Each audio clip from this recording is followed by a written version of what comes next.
I'm Chip Townsend, and this is the Team Chip Podcast.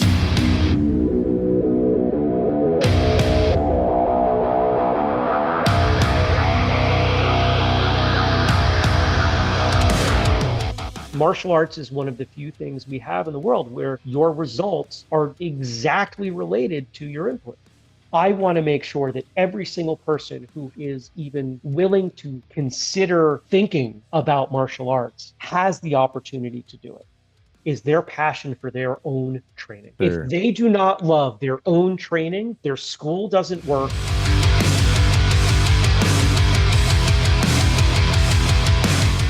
All right, guys, welcome back to the Team Chip Podcast. Man, I am honored, humbled, and excited. And I'm even going to say a little bit nervous to have this guy on the show today. This is the one and only Mr. Jeremy Lesniak. He is one of the top martial arts industry podcasters. Over 1,000 episodes. It's crazy. You've been doing this for a long time. And so I'm on the other side. I'm hoping this gives you a little peace. I'll try to lead the conversation a little bit, and you can just relax and glide. Right? We'll see what that goes. So anyway, Mr. Jeremy is a martial artist, an entrepreneur, martial arts gear company, I believe, a top industry podcaster in the martial arts world. So Jeremy, how are you, sir? I'm doing great, Chip. I am honored to be here. I did a quick, you might have seen me look like I lost focus for a second. I had to Google right when you were on our show, and it was all the way back 2017. We just released episode like 1056 or something. You were Right. 192. 192. I know. 192. You were all the way back there, which, you know, anybody in the first 250, I appreciate, because we were still just getting going, right? Yes, sir. And I mean, you know what it's like, and I don't know how many people in the audience have put in the time for something like this. I mean, martial arts certainly could be looked at similarly. And you're going and you're terrible at it, then you're a little less terrible at it. Then one day you wake up and you're like, I'm only a little bad at this now. And that's kind of how I felt I was at, you know, right around episode 192 when you came on. And I remember thinking kind of similarly because, you know, I've known who you are for a long time, and that was really our first time speaking. So that was a lot of fun for me. Yeah, it was a good time. I love doing that kind of stuff and just sharing stories and things. And I love the way you led the conversation. But anyway, I want to kind of get back to you, Mr. Jeremy. So you're an entrepreneur. Tell me about kind of what businesses you operate. You're a martial artist. I know you do some coaching. You have a martial arts gear business. So tell me about that a little bit. So to understand how we are where we are, you have to understand where we were. Back in like 2010, right? I had this idea for building a better mousetrap. I wanted better sparring gear, right? You know, and it came from it, and you know, our industry doesn't have a lot of players in that space, but I'm still not going to name names, so at least people have to guess who I'm talking about. And I had a set of gear, and I bought it, and I was really excited. It was orange, so I still have it, and within a couple months, it started to break down. And I don't just mean that it started to rip, but the foam started to break. And I said, there's got to be a better way. Right. Long story short, there wasn't a better way. I couldn't find anything that met my needs. And I went, and it was one of the first times I said the thing that will probably be the title of my autobiography, if I ever write one, fine, I'll do it myself. And that started a multi-year venture and business loans and figuring out, because you know, in my past career, I was in IT and I had a service business, and I knew nothing about product, but I knew what I wanted. Right. And I ended up finding a company, and we made it, and I brought in this gear. I leveraged myself to the hilt, and we had all this sparring gear, and people tried it, and they're like, this is awesome. And I was like, I'm going to be rich. And it sat, and we sold, and I went to events, and people would buy it and they liked it, but I couldn't get scale. Right. And so out of necessity, we started to look at doing other things. And that's actually where the podcast came in. Cool. I was going to ask you where the podcast kind of kicked in. Yeah. The podcast, and I've told this before, but the podcast wasn't supposed to be me. It was supposed to be my friend Glenn. Right. And then Glenn, about a month before we were really scheduled to get rolling, ups and decides to have a stroke, and, you know, is within 30 minutes literally of dying. Wow. And he said, you know, Jeremy, I don't know that I can do this. And I was like, all right. And so Glenn went off to, he moved to Tennessee and he's healing. And I said, well, this is still a great idea. Fine, I'll do it myself. So I started doing this podcast, not knowing anything, not Right. knowing what was going on. And as we connected with more and more people, people started telling me what they wanted, what they needed. And every time need would pop up, we'd take a look at what the industry was doing and say, maybe there's a gap here. Maybe there's a way that we can do this a little bit better.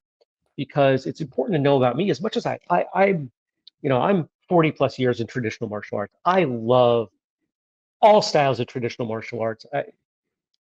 There are a few things that you can bring to me about martial arts I'm going to say anything worse than, you know what, that's just not the way I look at it, right? Yeah, Like right. you do you, I'm going to do me. If it works for you, awesome. I fully support you in doing that. And I think that that's the beauty of what we do. Right.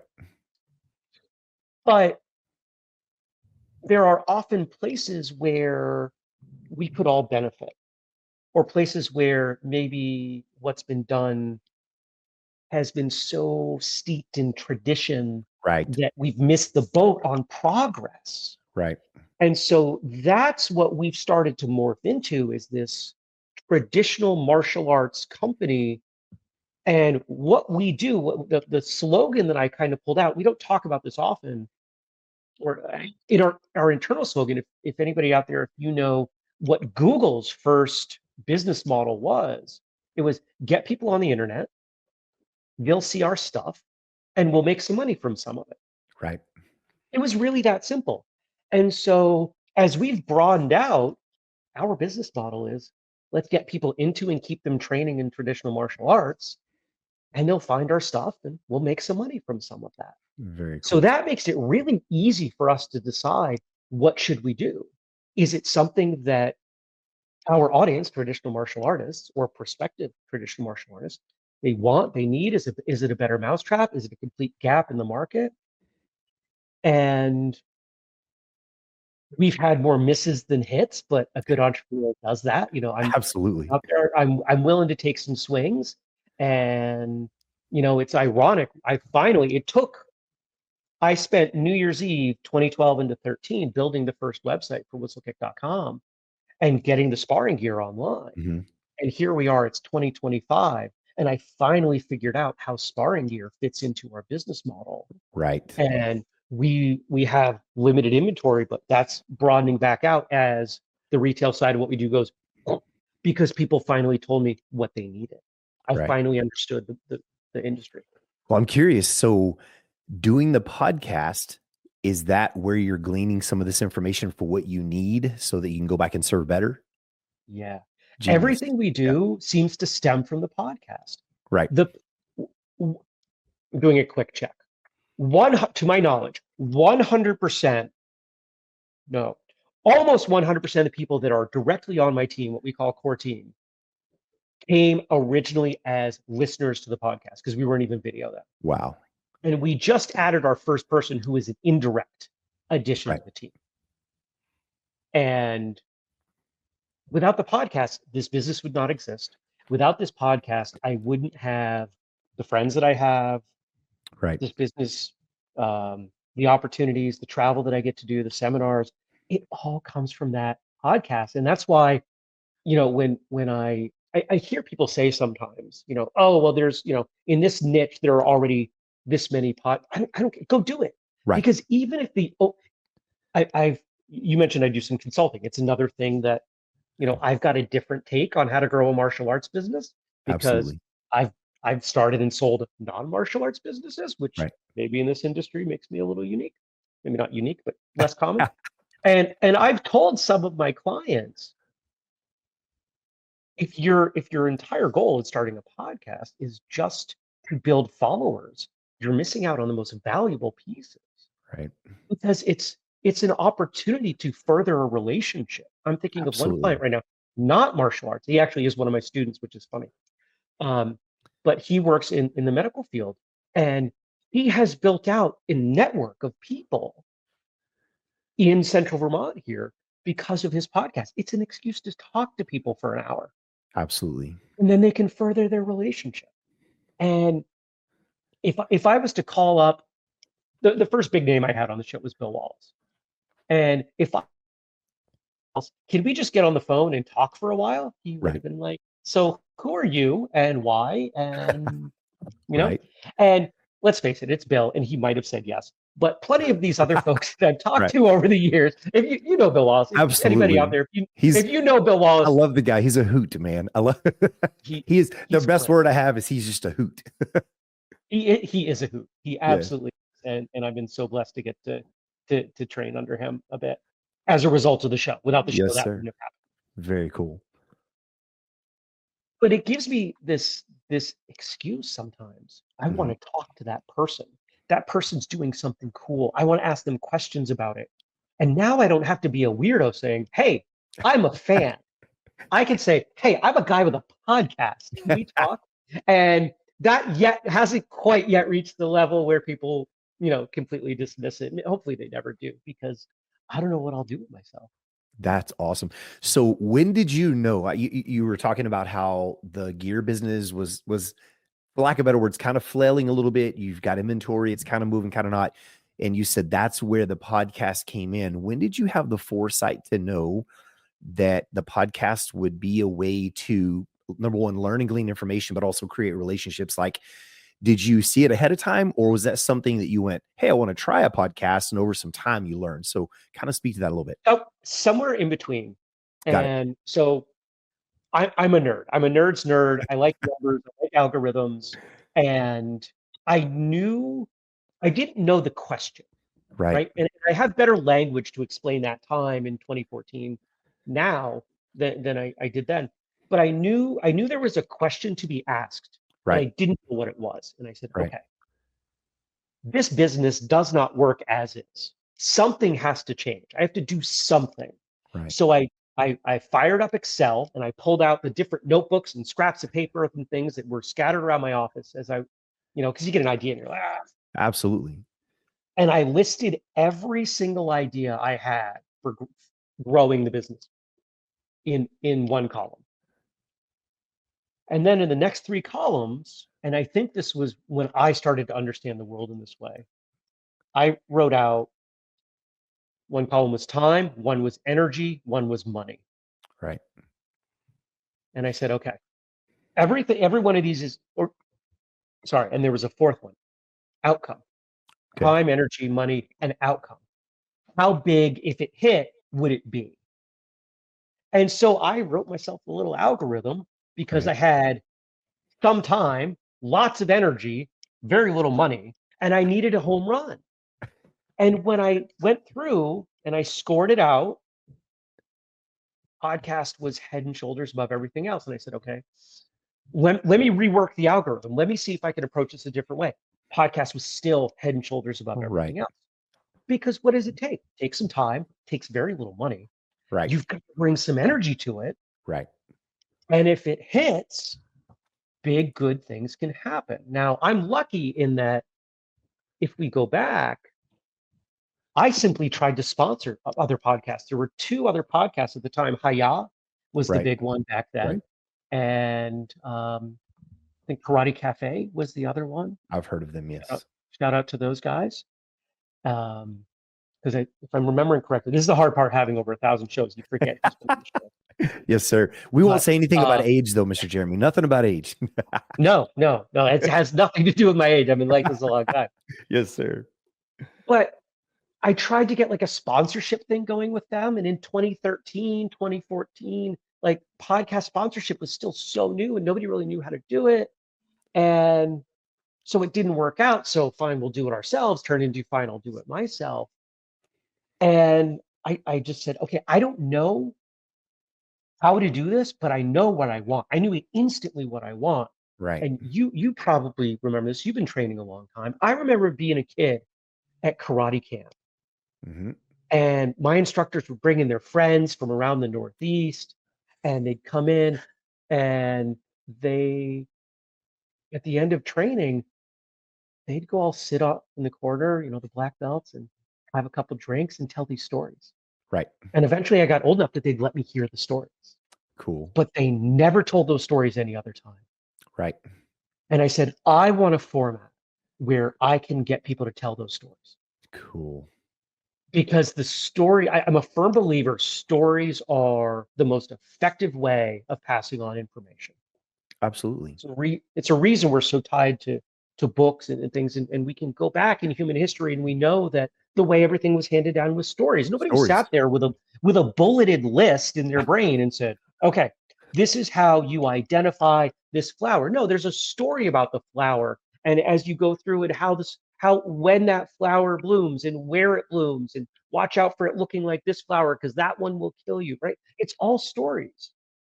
And as martial artists, a lot of instructors are really good at telling these great stories, but Yes. they don't want to tell them during class time, and they didn't feel comfortable telling them in other times. Very cool. So I knew my job was to just show up and create a format where they would tell stories. Mm-hmm. And most people say what you said about your time on the show, which is, I had a really good time, because Absolutely. people like telling their stories. Mm-hmm. We love telling about ourselves and our experiences, right? And I think as martial arts instructors, that's one of the ways that we pass down wisdom in our classrooms whenever we share mat chats at the end and you tie it to a story of something that happened. So I love it. I think it's amazing. So Jeremy, in 2010, I just don't remember where podcasts were, but I know that was early in the podcast days.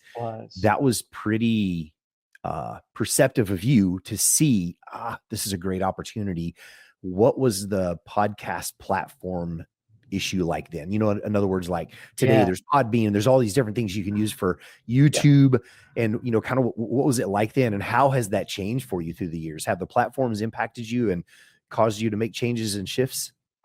Absolutely. Yes, and I don't want to say that in 2010 I had these plans. The list that I made, that was 2013. That was probably mid to end of 2013. And when we started with Libsyn, because I was listening to podcasts. I've been listening to podcasts since probably 2009, 2010. Right. You know, I was a really early adopter on listening to podcasts. Right. And Libsyn was the one I had heard of. Got it. And so, you know, we got set up with Libsyn, and we're still with Libsyn. And part of that is because I got a random email one day about 6 months in from an audio engineer who has since moved on recently from Libsyn. He was a martial artist and listened to the show. So anytime I needed anything, I could just email him and it would get done. The relationship was built through the podcast and you were in. How awesome is that? Podcast first. Everything we do, it can be tracked back to the podcast. That's amazing. That is so cool. So I just the other day had a friend invite me to lunch, and he said, hey, he has an insurance business, and he said he's been telling me for years he wants to start a podcast, and he invited me to lunch. He said, I'm not trying to sell you insurance, but he wanted to quiz me about the podcast. And I said, brother, I am not an expert on this. We're 60 episodes in, but I'll share what little bit I can, you know, maybe can share. So, you know, it's just cool. You had foresight. Don't diminish that 60, because most of them don't make it to 10. Right. Most people here's and I think we're past this stage, but we went through a phase 2018, 19, 20, and 21, right through the pandemic. And we saw this a lot. If you go look at martial arts podcasts, there were 2 to 3 training partners. You know, they hung out, they went to class together, and they're like, you know, it'd be great if we sat down and we drank a beer and we talked about martial arts, and then other people listened to it, and money. Right.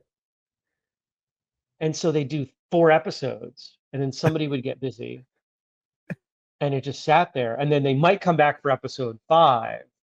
Right. And then, because it's a lot of work. People don't realize how much work this is. It is. The number of emails that happened to make this happen. Right. And the fact that, what if I didn't know what if I hadn't done this before? What if I didn't know you hadn't used this platform before? Right. That makes it even more difficult. So now there's a learning curve. Now there's more. Right. And it's, I would compare it to, you learn your first martial art, and that's really a struggle. You go and you learn another martial art, and you've at least got some understanding of how your body moves. If I do this, my hand does this, right? I call that the mind-body connection is starting to connect, right? Absolutely.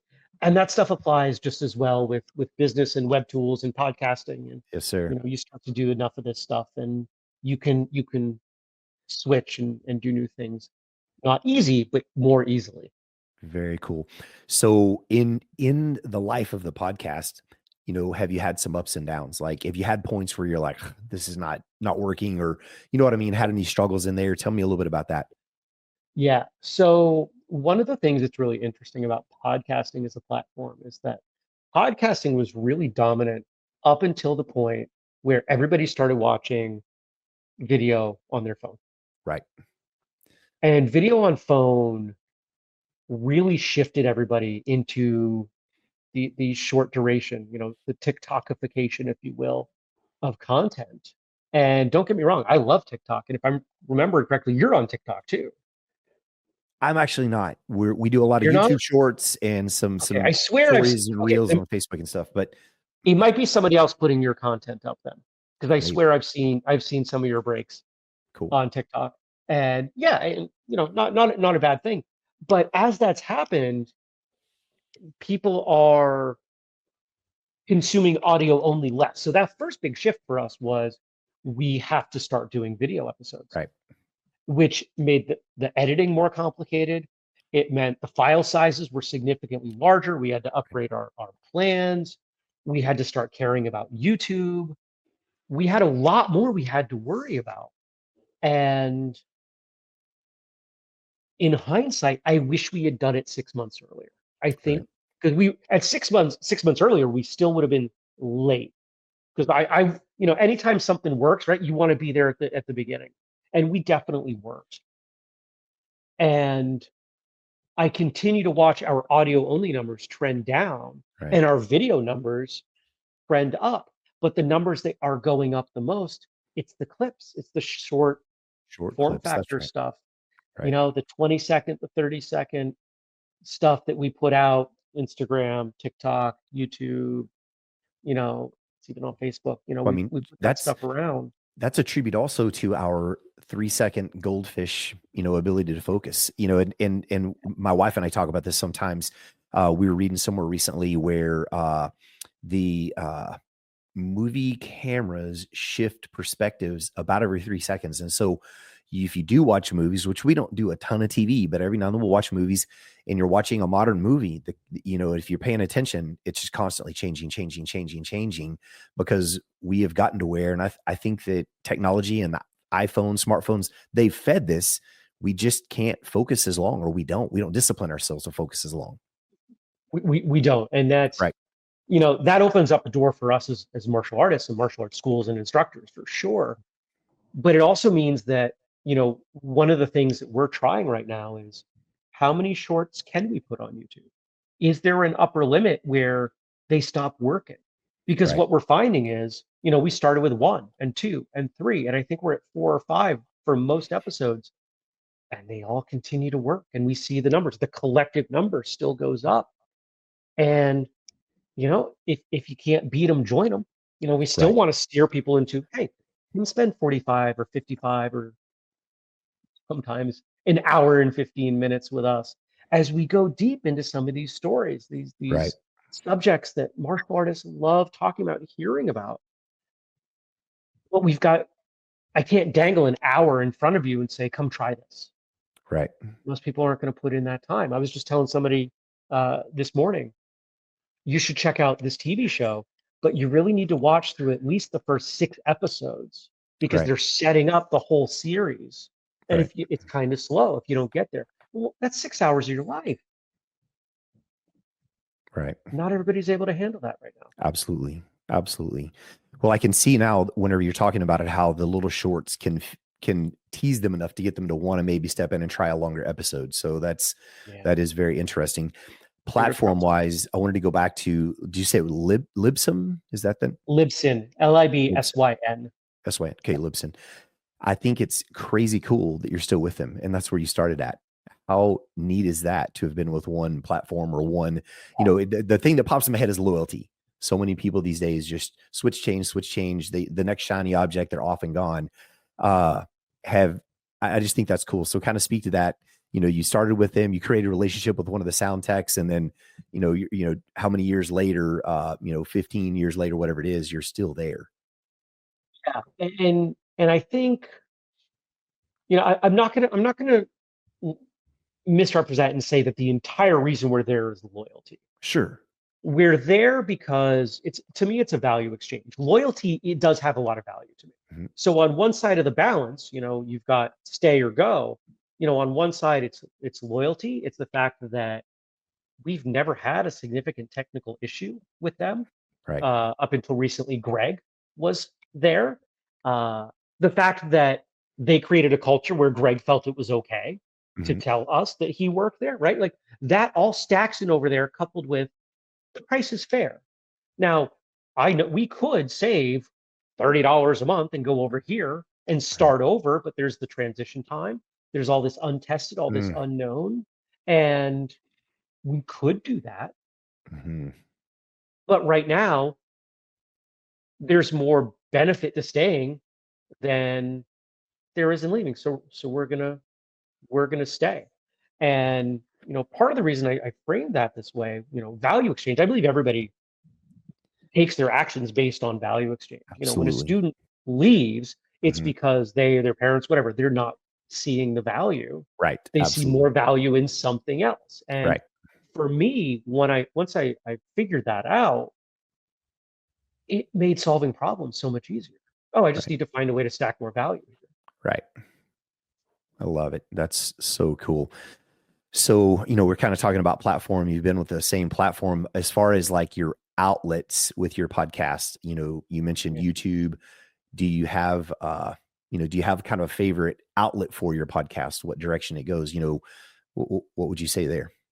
Favorite is such a subjective term, right? Like I, Yeah, it was probably not the right word, but do you have a yeah, direction you prefer or lean or? um, when it comes to overall output and how it's treated on the platform, I think I like Spotify. Mhm. I like Spotify because you can do it, they make it easy. They're finally making it easier to upload the video versions of podcasts. For a long time they did not make that easy. But I still like audio only. I still think there's a lot of value there, which you really can't do. Yeah, you can play the video on YouTube, but unless you leave your screen on, you can't really just listen to it indefinitely.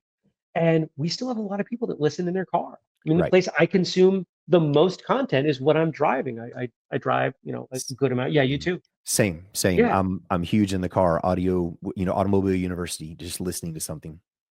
right, right. And I think recognizing that there is still it's I doubt there are very many shows where it's the majority are audio only consumption, but it's enough of a chunk that you have to be aware of it. You Mhm. can't ignore it. So, we don't do a whole lot of episodes where if you're listening, you don't get it. We don't have a whole lot of show and tell. We've done some, and actually we have plans for doing more, Right.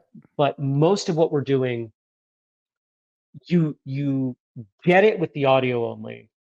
But if you go to the video, you're going to get more depth. You're going to get the Right. nuance. You're going to see facial expressions. You're going to Yes. see my crazy hand gestures. Uh, I'm, I'm the worst with hand gestures. I'll be talking with my hands, and all of a sudden the hand emojis start popping on the camera, and I'm like, that happens to me all the time, man. I've had that happen a few times Right, for right, sure, for sure. But it also, and we acknowledge it in our show. We say, hey, if you're listening, you're missing out on this happening right now with the right, video. Yes, Andrew and I recorded some episodes yesterday, and I was doing the Jack Sparrow fingers at the right. camera. I love it. So back to the podcast. So you've done over 1,000 episodes. And I know the word favorite is subjective, but what's been one of your top, Oh, have you had one stand out that just or maybe a couple that just there- grabbed you? there's um 10:52 dropped Monday. So Simon the Ree, is that correct? No? I think he wasn't he last week. He came out August 4th. Yeah, Simon Ree from Best of the Best. Right. If you make me pick a few, they're all going to have something in common. Okay. And it's the folks that have passed away. Got it. Because, and I might get a little emotional here, I'll power through. A lot of us who've been training for a while have had a strong relationship with an instructor. Right. Somebody who was beyond an instructor. You know, for me, I ended up with two bonus parents. You know, I had Right. a married couple that started me out in karate, and you know, I would do anything for either of them. Love them dearly, and so I understand what that powerful relationship can Right. be. And we've had, I think it's about half dozen people who've been on the show, maybe more, who passed away, obviously Right. after we recorded with them. And once in a while, I'll get an email. And these emails mean more to me than any numbers, anything. Hey, was thinking about my instructor, remembered that you would talk to them. And I went and I re-listened to the episode, and for an hour, it was like they were still around. That's And I so cry cool. every time I get those emails So cool. because so I go back earlier about the stories. The people that tell the stories don't realize usually that those stories are so powerful to the people hearing them, Yes. especially when those people are your students. Yes. I'm sure you've got people in your lineage that you look at and you say, you know, I wish I could just hear them talk about this one more time, One more time. Right. Mm-hmm. right? And so we will never be able to chronicle everyone's stories. Right. There just isn't enough time. We don't have the Right. resources, but we're going to try. And so if there's one of them out of that mix that meant the most to me, it was Fumio Demura. Yes, sir. Because whether you whether anybody realizes it or not, and now that he's passed, I can't say it this way, but I used to say he's the most influential martial artist alive. That man affected more of what we do today as martial arts. He was the one almost single-handedly responsible for what we consider a martial arts demo in the West. He's the one that popularized traditional martial arts weapons, you know, of Okinawa in the West, and contributed to the Karate Kid films, Right. right? And so you look at that legacy and realizing how much of my life would be dramatically different without him. And then on top of that, several people told me he's never going to come on your show. And so all that, and then I got to talk to him, Nice. and he, you know, he actually contributed to some other projects. He contributed to our episode 500 Right. project that we did. Just what a kind, generous man. And when I think of him and what that meant to me, what it still Mm. means to me, How I cool don't is think it? I could talk to anybody that would make that much of an impact on me. That's awesome. That's such a great story. And, you know, just personifying that martial spirit, right? The giving, caring, sharing, serving. Yeah. I love that. That is super, super cool. So, uh, you were talking about Demira, Mr. Demira. You said something about the Karate Kid. How did he tie into the Karate Kid again? Can you help me with that just a little bit? Yeah, so he was responsible for a good deal of the choreography in the Okay, first Karate I Kid, remember that. I remember. and I had and forgotten. there's Yes, a sir. and I may be taking a little bit of license with this. It's not intentional. There was some trouble. There was some difficulty getting some of the stunt work done, Right. and he said to I think the stunt coordinator, whomever it was, let me do it with my team, and they got it first take. Wow. And over the arc of the Karate Kid films, the early Karate Kid films anyway, he was right there, and he became friends with Pat Morita Right. to the point where the reason I got to talk to Fumio Demura was because we did a profile episode, which up until him we reserved only for people that had passed away or were so big. You know, like I did one on Jet Li. It's like Right. at episode 50, I had no imaginings that Jet Li would ever come on the show. I walk that back now. Could have still happened. But we did this profile episode, and the folks from the Real Miyagi saw it, and shared it with their people on their Facebook page. And I was like, oh man. And I wrote to them and I said, thank you so much. I don't know if you have any ability to do this, but if I ever get the chance to talk to Demara Sensei, I would love to. And within an hour, I had his phone number. Very cool. And so for folks out there, if you have not seen The Real Miyagi, Right. which I believe is on Netflix, please go watch it. The Real Because it's Miyagi, not right? just about Fumio Demura. It's not just about the Karate Kid films or Pat Morita. It is about traditional martial arts. And without him and the people he touched and his influence, what we do today would be different. Well, a while ago when you said that, it really kind of hit me hard. You said, the impact he had on you through the podcast, but how thinking through that, your life would be so much different if he had not impacted the West with demonstrations and weapons and all the things that he did. That in and of itself insinuates the power of martial arts in your life. So tell us a little bit about your martial arts journey. What got you started, and just kind of put that in a nutshell for us. Started when I was 4. I started before I even had an understanding of what it was. I grew up in small town Maine, and we were at the town beach, and my mother met this woman who had just moved to town with her husband and infant son. Let's see. Yeah, Shannon wasn't born yet at that time. Mhm. And I remember my mom calling me out of the water. You want to do karate? Sure. I didn't even she just What is kind of that? framed it like, this is Right. a fun thing to do. Do you want to do a fun thing? She could have said, hey, do you want to go to a trampoline park? Sure. Right? Like I didn't know.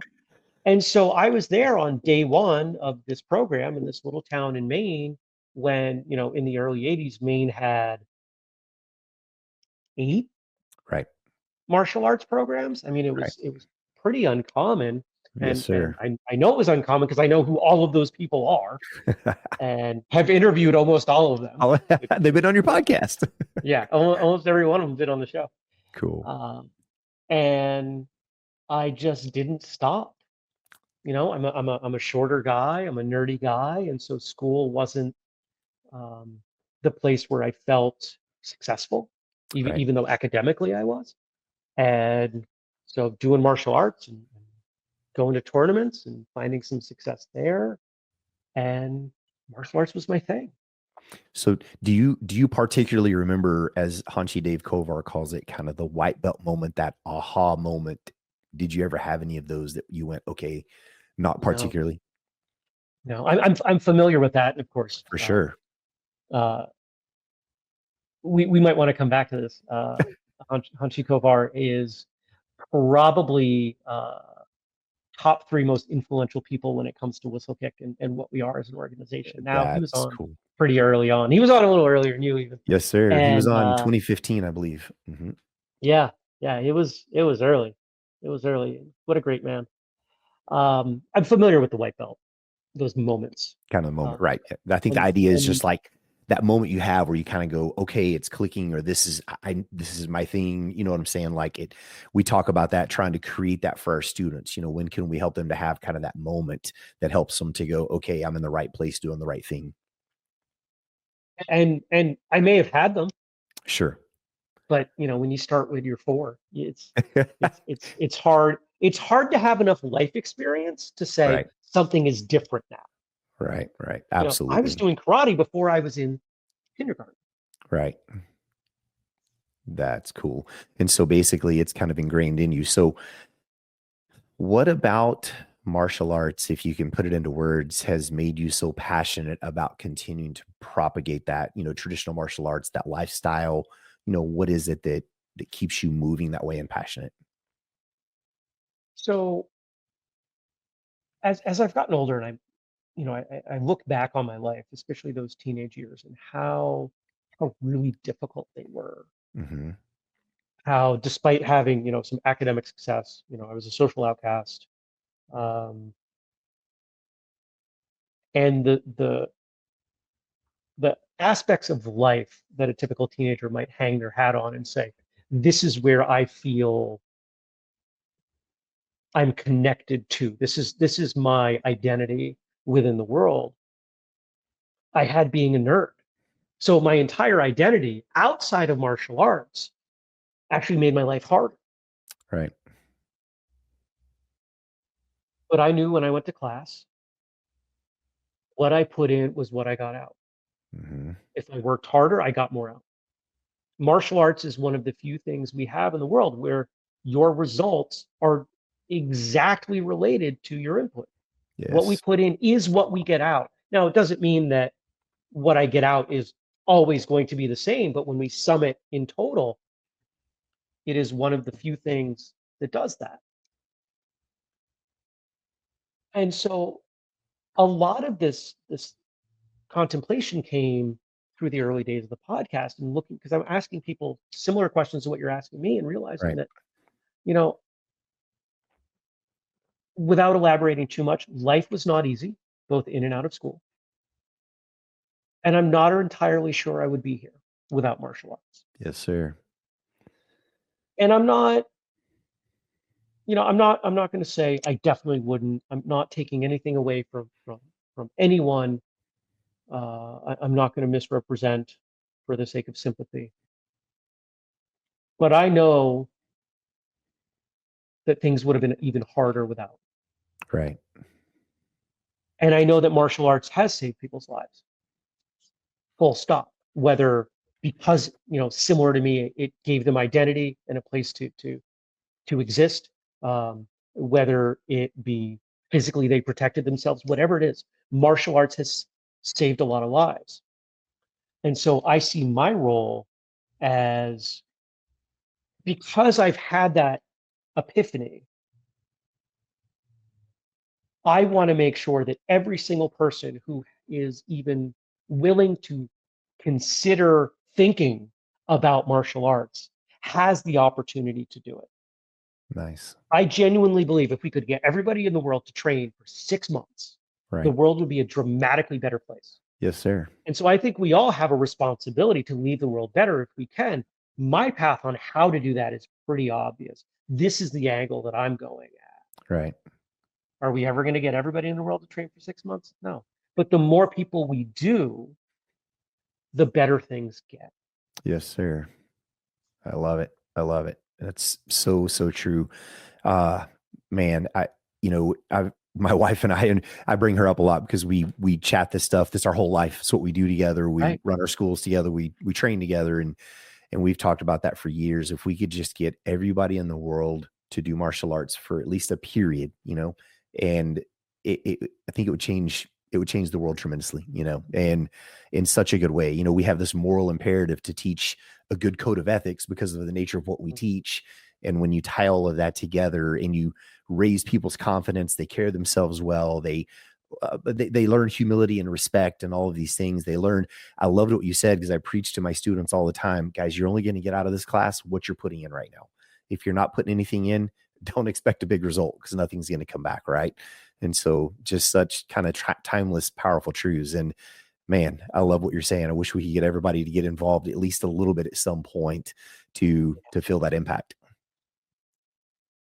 And, if I have my way and some of the big things that we have in the works over the next, because I'm not planning for the next 6-12 months. I'm planning for the next 20 years. Yes, sir. If we can make these things happen and there's a clear path to all of them, then we'll be a lot closer than we are now. Right. Martial arts in the United States is about half the participation of global martial arts participation. We're falling behind That's of what interesting. the rest of the world is doing. Try to kind of track that stuff, and I did not realize that we were that far behind. So very interesting. I mean, we have some martial arts that we're, we've like kickboxing, right? Like kickboxing as a percentage of those. But when you add it all up, when you take a look, we're not even at the average. And what would happen if we were? Right. Then what would happen if we were at 10%? Right. What would happen if in 4th grade every child went through a martial arts program. Right. Now, obviously, putting it in school carries its own set of Yes. issues, and so I'm Own not saying that challenges. that's the way to do it. But play Right. out the outcomes for a minute. I bet you those fourth grade, fifth grade teachers would be a lot happier. Yes, sir. They'd have a much easier time reaching those kids. Yes, sir. I agree wholeheartedly, my friend. And I think that's part I of know what you do. drives us and spreading and trying to, one of our drives and one of our passions is like, it's not about the size of the business, but it's like, how many lives can we impact? I mean, how many people can we do our best to have a positive impact? I don't want that to sound arrogant, but try to have a positive impact on these people's lives, right? And move them in a hopefully a positive, good direction. So, man, Mr. Jeremy, this has been a great time. Thoroughly loved it. Thanks for having me. You're a great conversation partner. So thank I you so appreciate much. that. Yeah, So are you. absolutely, my friend. Do you have any last words of wisdom for folks out there, in the martial arts world or even looking to possibly step into the martial arts world? You got any thoughts for them? Yeah. So to the folks who, if you're not currently training, maybe you stopped training or you've thought about training, because I would imagine if you've never thought about training, you're probably not watching this. But if you're watching this, you've at least thought about it. With incredibly rare exception, any martial art is better than no martial arts. Right. Any school is better than no school. Any training is better than no training. Yes, sir. So start. Starting to travel at 5 miles an hour now is better than waiting a few years to go 20. Yes, sir. You're going to get there a heck of a lot faster. And for people out there who are training, I'll share this. When I consult with martial arts schools, it doesn't matter what the problem is. It doesn't that they come to me for. It doesn't matter the size of the school. It doesn't matter the art. It doesn't matter where they are. The thing we have to fix first in every single case is their passion for their own training. Yes, If sir. they do not love their own training, their school doesn't work. They don't bring in students. They don't keep students. They don't make money. Their assistant instructors aren't happy. Nothing else works. It all stems from doing the thing that we do with passion. And if Passion. something needs to change so you can rediscover that passion, whether that's a new school, a new art, different days of the week, different training partners, starting your day with it, ending with it, I don't know what specifically the answer would be for people because it could be very different. But until you can find that passion again, nothing else is going to work. Right. And that applies whether you are a school owner or just, and I'm using air quotes, student, because the full benefits of your training don't come to bear unless you start with passion. Absolutely. I love it. I love that so much. It's kind of one of the pet peeves to see people telling and not doing. I know you've done it before, but you got to keep doing it. You need to keep polishing and working, right? Even as we age, we can continue to improve in some way, form, or fashion and continue to at least maintain ourselves to some extent. So I believe that is exceptionally powerful. So Mr. Jeremy, I love it. Thank you so much, my friend, for jumping on with this. Yeah, it's been awesome. Where can people connect up with you? Give us some whistlekick.com. Whistlekick.com. Yeah. Got it. Whistlekick.com is the place to go. And if you specifically want to find stuff about our podcast, it's whistlekickmartialartsradio.com, or Yes, sir. you can search for those things pretty much anywhere and you'll find them. Absolutely. Well, sir, thank you so much. Folks listening out there, we're thankful for all of you guys. Give us a like, a subscribe, a follow. Jump over and check out the Whistlekick Martial Arts Radio podcast. Mr. Jeremy has some amazing guests and stories and things. Mr. Jeremy, again, honored to have you and so thankful for your time, my friend. Thank you for the invitation. Appreciate it.